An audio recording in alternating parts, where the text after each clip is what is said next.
Today, we're going to talk about how to attract clients and avoid feast or famine as a personal trainer, something that both myself have experienced and no doubt, Andrew, I think you've probably experienced it as well at some point. So we're going to be talking about today specifically lead magnets, and we're going to be putting together a whole series of talks like this on various lead magnets. But Andrew, why don't you kick off today just by really, in fact, before we kick off, how are you doing? I'm well, Eric. I know we're keen to get going on this. We both love this topic and Yeah, yeah. equally excited. But in answer to your question, yeah, good, and I'm looking forward to it. Okay, so let's not keep the person who's watching this video waiting any longer. Just introduce what lead magnet we're going to be covering today, Andrew, so they know what we're going to be where we're going to be going. We're going to be discussing in this the topic on this one is a recipe book, and the reason for that is that we were looking at and we've discussed ourselves about the numerous lead magnets we've both used over the years. Mm. Some are more successful than others. But really, what we want to do for you, the viewer, is to use our experience and to deliver um, something that you can grab, quickly put together, and get it out there to attract good quality leads for your business. And I think a recipe book makes perfect sense. Brilliant. And Andrew, we're talking recipe books today, but just kind of give people an idea, in your opinion, what a lead magnet is, because we're going to be covering a whole bunch of different lead magnets as we go through this series of what we're calling fireside chats. Just give the person listening to this, in case they don't know, an idea of what a lead magnet actually is.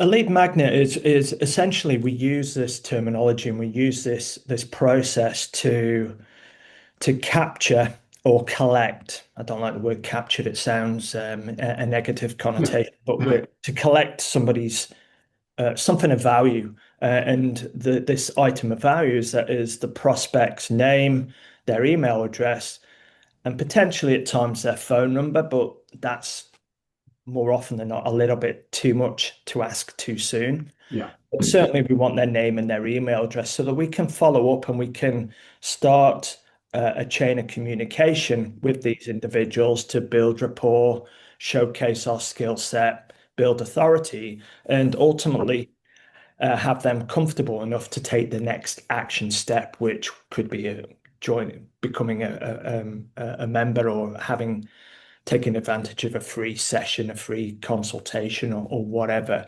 But the lead magnet is just a tool. It could be a PDF, it can be a quiz, it can be, in this instance, the recipe book that they like the sound of.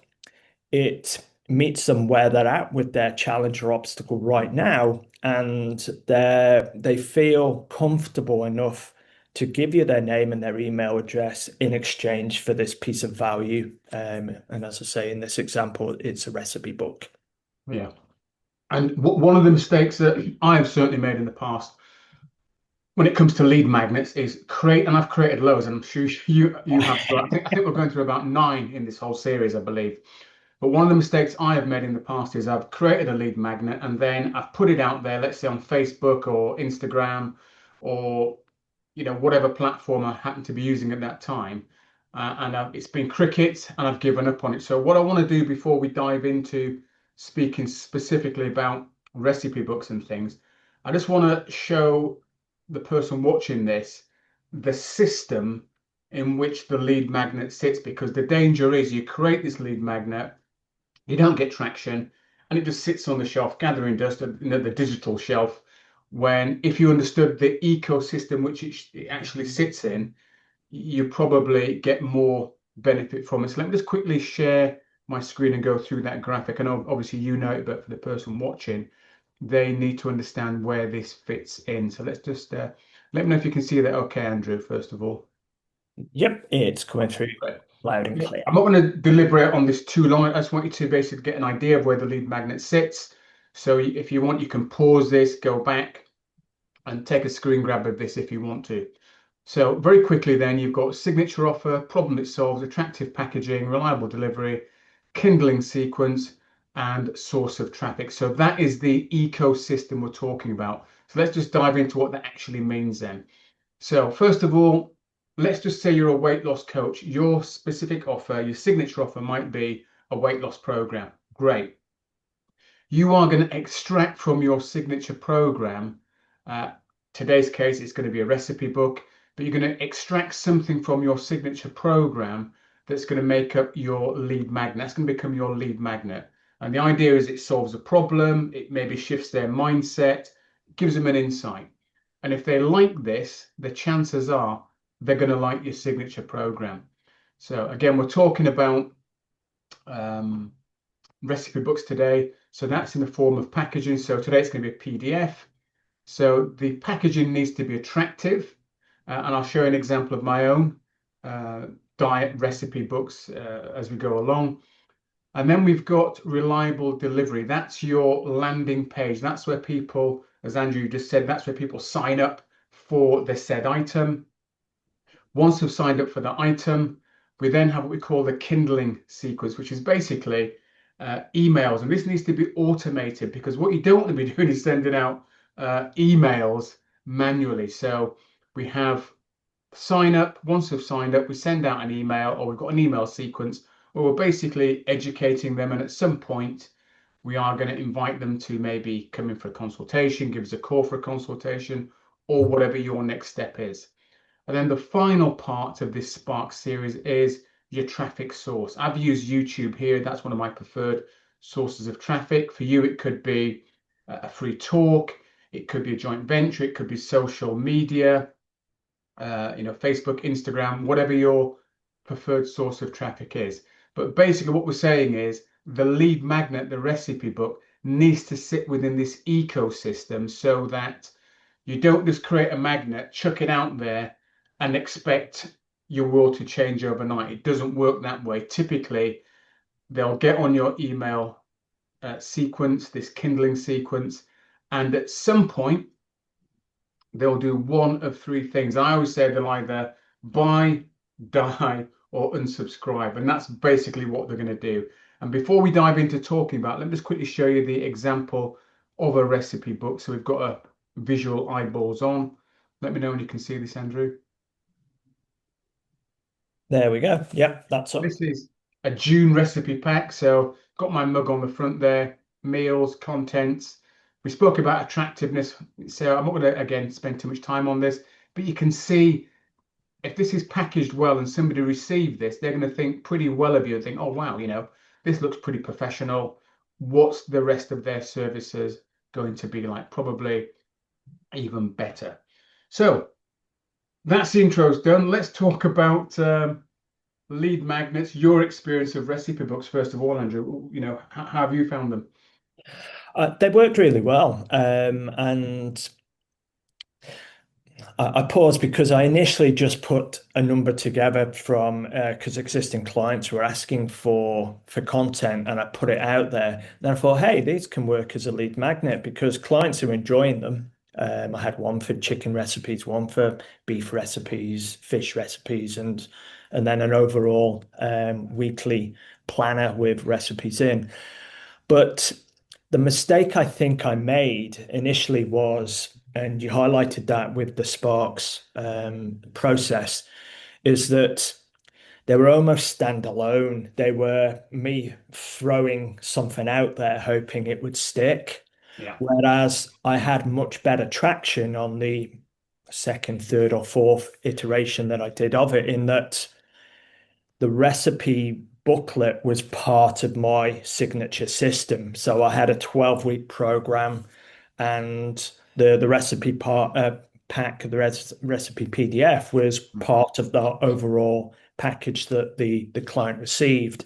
Mm. And as you say, when we've got that signature system laid out, we're able to splinter out key sections, in this instance, the recipe book, so Mm. that somebody who sees that, they easily integrate it into, and they can see the benefit of, hey, this is great. Imagine what else I get as part of your overall signature system. So the lead magnets have, once I've become clear on the client journey, they've had much more impact and made much more sense to the prospect, and showcases the pathway they should take to becoming a client. Yeah, and that's a really good point you made there. I think about initially it was just chucked out there on its own, didn't really connect to anything. And again, I've made the same sort of mistake myself. I've created lead magnets in the past, which are kind of just random, really. And it wasn't until I really drilled down on the fact that, hang on, you've got a signature program, just lift a bit out of there and offer that. And then everything's synergistic, then it's not all clunky. What about in terms of actual leads generated, leads to clients? What sort of success have you had with recipe books and things like that? They've worked really well. I say they've worked really well. They've worked even better, as I say, when they were part of the signature system, so that we'd in the early days of marketing, and hey, we've all been there. We're very reactive. It's like I need clients now. We're on that Yeah, roller yeah, coaster. yeah. The feast or famine. Yeah, yeah. Yeah. So it was a case of I need to get something out there now. I was very reactive, and that works short term, Mm, but it's never a great strategy, as we know, longer term. So I had to take that step back when I sure. was at that feast stage still before I hit the downward spiral into the famine bit, and realized that hey, let's start with strategy, build in our tactics, and then ultimately get things flowing from there. And that's Mm, where I took time out, yeah. built out my client journey, so understood the steps that someone would take from being a prospect to being a long-term client, understanding the obstacles and challenges they faced. And that's where bringing in the likes of the recipe book then as the lead magnet, Mm, having that automated email sequence which welcomed them, explained the why I like these recipes, and what part of the overall structure the recipe book played. mm, That opened up the bandwidth to them understanding that hey, this isn't a standalone product, yeah, it's yeah. part of an overall program that's going to help me to get from point A to point B, my goal. And that just made the whole sequence a lot more straightforward, opened up the communication channel so I could then discuss with prospects where they were at currently. Mm, And I could DM, well, these days I'll DM them. Back then it was email or phone call. yeah, But I was sure. able to then monitor where each person was in. So we were having, a good 65, 75% uptake then, because of the quality of the PDF, Hmm. much like yours, is on brand and looks really attractive.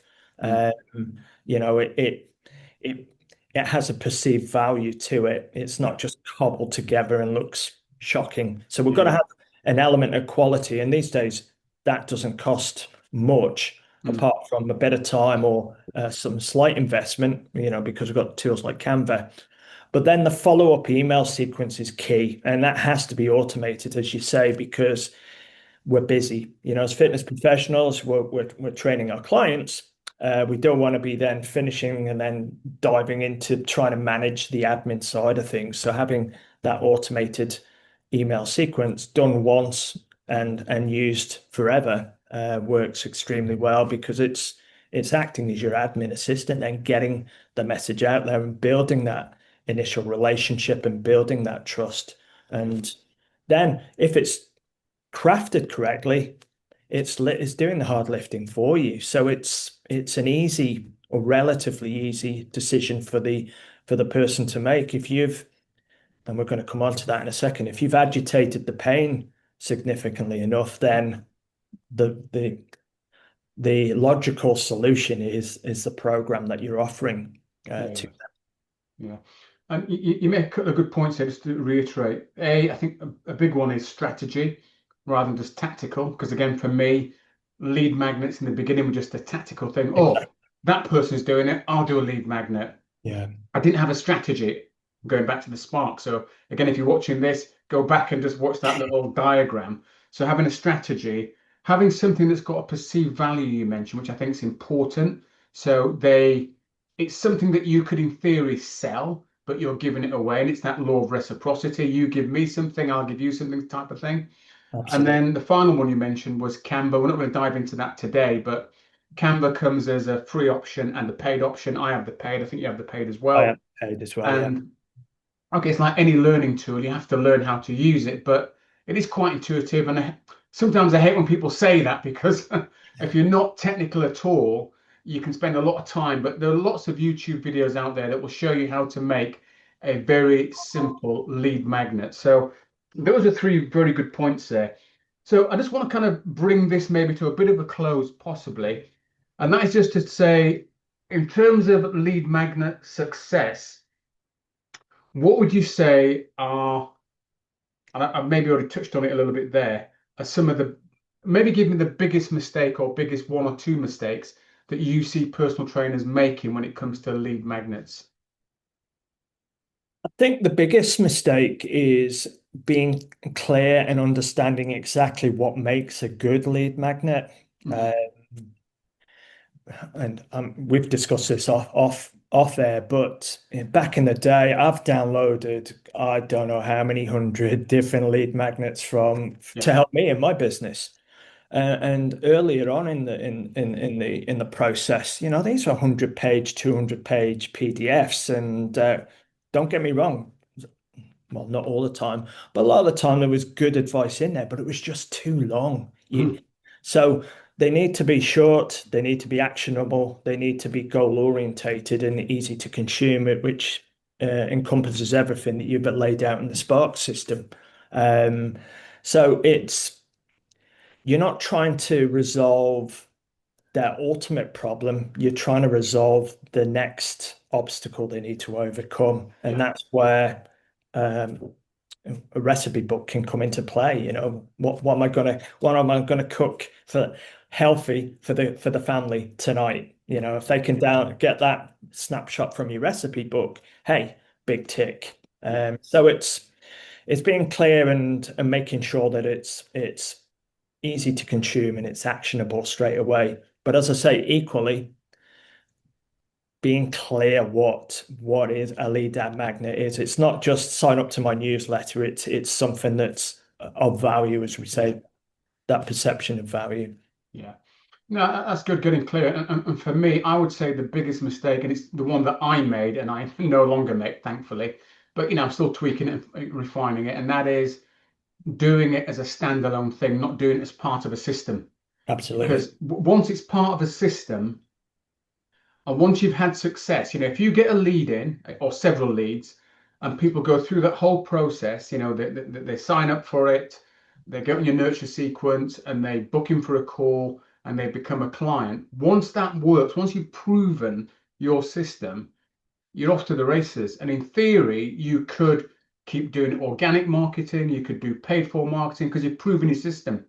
So for me, the biggest mistake would be just to do things in isolation and not have a system wrapped around it, which makes all the difference. I mean, you can have an average lead magnet. If you've got a great system, you can do way better than someone that's got a fantastic lead magnet but has got no system. It's a bit like somebody having a fantastic breakfast, high protein, all the rest of it, but then they eat donuts and fish and chips at night and never work out in the gym. They've got one part of it right. And I think that's not too dissimilar to personal trainers and lead magnets, just getting one element right, the lead magnet, but not understanding the whole system. Okay, Andrew, look, we're gonna keep that to what we've said so far today. For anybody listening today, if you want more information about what either I do or Andrew does, helping personal trainers to succeed, there'll be links below this video. And be sure to sign up for further episodes where we'll be speaking about other lead magnets that can be created so that you can start to attract the sort of clients that you want to attract and have a business that's not based on feast or famine. You've got a nice steady flow of clients coming in on a regular basis. So until next time, Andrew, we'll catch up soon, and bye for now. Yeah, see you soon. Bye for now.